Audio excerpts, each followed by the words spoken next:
একবারের কথা, একটা গভীর জঙ্গলে অনেক বন্যপ্রাণী একসঙ্গে বাস করত।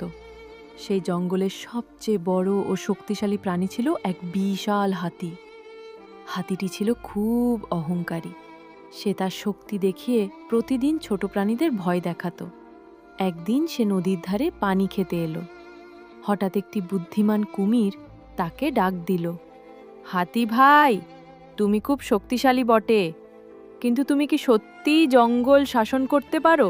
হাতি গর্ব করে বলল, আমি চাইলে পুরো জঙ্গল কাঁপিয়ে দিতে পারি। আমি জঙ্গলের রাজা।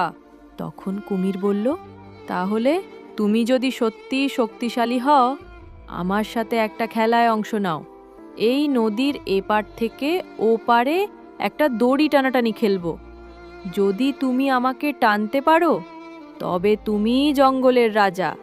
হাতি হেসে বলল, এই তো সহজ, চলো দেখি কে জেতে।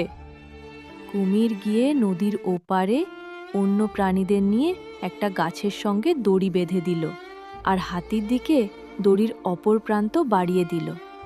হাতি যত জোরে টানতে লাগলো, ততই দড়ি শক্ত হলো, কিন্তু সে পারল না দড়ি টানতে।